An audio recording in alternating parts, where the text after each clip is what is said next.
নমস্কার বন্ধুরা, শ্রাবণী রান্নাঘরে আপনাদের সবাইকে স্বাগত জানিয়ে আমি আবারও একটা রান্নার ভিডিও নিয়ে আপনাদের সামনে চলে এসেছি। আজকের আমি আপনাদের চাল কুমড়ো দিয়ে একটা রেসিপি বানিয়ে দেখাবো। আশা করি আপনাদের ভালো লাগবে। তার জন্য কিন্তু আমার পুরো ভিডিওটা আপনাদের দেখতে হবে। তাহলে চলুন চাল কুমড়ো দিয়ে আজকের আমি কি বানাই সেটা আপনারা একবার দেখে নিন। চাল কুমড়োর এই রেসিপিটা বানানোর জন্য প্রথমে আমি এখানে গ্যাসটা অন করে একটা কড়া বসিয়ে দিয়েছি। আর কড়ার মধ্যে আমি দিয়েছি বেশ কিছুটা জল। জলটা দেখুন আমার গরম হয়ে গেছে। ঠিক সেই সময় আমি এখানে চাল কুমড়োগুলো ঠিক এইভাবে পাতলা পাতলা করে একটু কেটে রেখে দিয়েছি। সেই চাল কুমড়োগুলো আমি জলের মধ্যে দিয়ে দেব। দিয়ে জলটা যেই ফুটে উঠবে তখন কিন্তু আমাকে চাল কুমড়োগুলো তুলে নিতে হবে। চাল কুমড়োগুলো খুব বেশি সেদ্ধ করলে হবে না। জলটা আমার ভালোভাবে ফুটে গেছে। এই সময় কিন্তু আমি দেখুন চাল কুমড়োগুলো তুলে নেব জল থেকে। তুলে জলটা আমার খুব ভালোভাবে ঝরিয়ে রেখে দিতে হবে। চাল কুমড়োগুলো এখানে আমি জল ঝরিয়ে রেখে দিয়েছি। এবার আমি একটা বাটি নিয়ে নিয়েছি। বাটির মধ্যে প্রথমে বড় দেখে একটা বাটি নিয়েছি। বাটির মধ্যে প্রথমে আমি দিয়ে দেব চাল বাটা। এখানে আমি আতপ চাল বেটে রেখেছি। সেই আতপ চাল বাটাটা আমি এখানে দিয়ে দেব। প্রায় এখানে 4 চামচের মতো আমি আতপ চাল বেটে রেখেছি। সেই আতপ চাল বাটাটা আমি এর মধ্যে দিয়ে দিলাম। এবার আমি এর মধ্যে দিয়ে দেব আন্দাজ মতো নুন।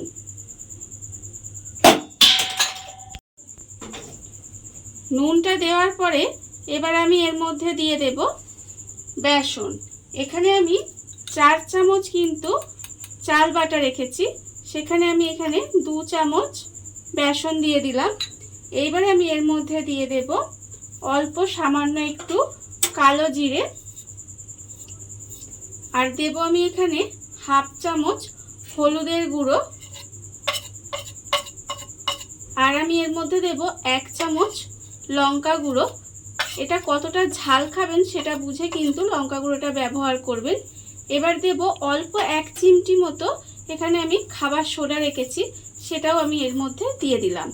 দিয়ে এবার সমস্তটা খুব ভালোভাবে একটু মিশিয়ে নেব। সব কিছু এখানে খুব ভালোভাবে মিশিয়ে নিয়েছি। এবার আমি এর মধ্যে দিয়ে দেব একটু চালটা যে বেটে রেখেছিলাম সেই বাটি ধোয়া আমি অল্প একটু জল দেব।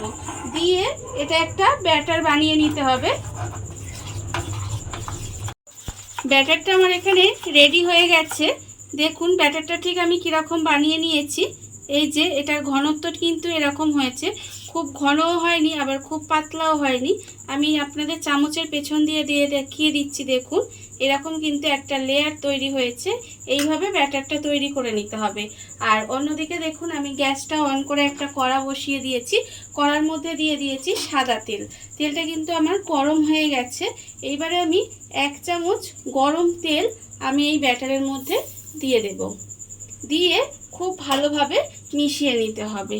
যে কোনো পকোড়া ভাজার সময় বা যে কোনো ভাজাভুজি করার সময় আপনারা যদি এইভাবে একটু গরম তেল এর মধ্যে মিশিয়ে দেন না ব্যাটারের মধ্যে, তাহলে দেখবেন সেগুলো কিন্তু খুব মুচমুচে হয় আর খেতেও কিন্তু বেশ ভালো হয়। এইবারে আমি ব্যাটারটা এখানে রেডি হয়ে গেছে। আর এখানে আমি চাল কুমড়োগুলো একটু যে গরম জলের মধ্যে রেখেছিলাম সেই চাল কুমড়োগুলো দেখুন আমি একটু জলটা শুকনো করে নিয়েছি, মানে জলটা একটু ঝারিয়ে নিয়েছিলাম। এইবার এই ব্যাটারের মধ্যে দিয়ে খুব ভালোভাবে এটা ভালো করে লাগিয়ে নেব। নিয়ে এইভাবে তেলের মধ্যে দিয়ে দিতে হবে। দেখুন এইভাবে আমি তেলের মধ্যে দিয়ে দেব। আর কত সুন্দর কিন্তু এটা ফুলকো ফুলকো হচ্ছে, ফুলো ফুলো। এইভাবে গ্যাসটা কমিয়ে দিয়ে আস্তে আস্তে একটু ভেজে নেব। চাল কুমড়োগুলো কিন্তু আমি এখানে উল্টে পাল্টে লাল করে ভেজে নিয়েছি। দেখুন এগুলো কিন্তু ভাজা হয়ে গেছে।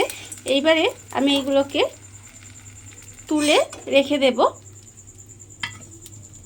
আর আবারও কিন্তু আমি আর একটা চাল কুমড়ো নিয়ে এর মধ্যে ব্যাটারের মধ্যে দিয়ে আস্তে আস্তে কিন্তু এগুলো এইভাবে ভেজে নেব। দেখুন আর এইভাবে কিন্তু আমি প্রত্যেকটা ভেজে নেব। দেখুন বন্ধুরা সমস্ত চাল কুমড়োগুলো আমি এখানে ভেজে নিয়েছি। দেখতেই পাচ্ছেন চাল কুমড়োগুলো কত সুন্দর ভাজা হয়েছে। এগুলো কিন্তু গরম ভাত দিয়ে খেতে ভীষণ ভালো লাগে, বা সন্ধ্যের স্ন্যাক্স হিসাবে খেতেও কিন্তু ভীষণ ভালো লাগে। আপনারা একবার হলেও বাড়িতে বানিয়ে দেখতে পারেন। আর এই ভিডিওটা যদি আপনাদের ভালো লেগে থাকে, আপনারা যদি ফেসবুক থেকে দেখে থাকেন পেজটি ফলো করে দেওয়ার অনুরোধ রইল। আর যদি ইউটিউব থেকে দেখে থাকেন চ্যানেলটি সাবস্ক্রাইব করে নেওয়ার অনুরোধ রইল। তাহলে চলুন ভিডিওটা আমি এখানেই শেষ করছি। আপনারা সবাই ভালো থাকবেন, সুস্থ থাকবেন। আবারও হাজির হব নতুন কোনো রান্না নিয়ে।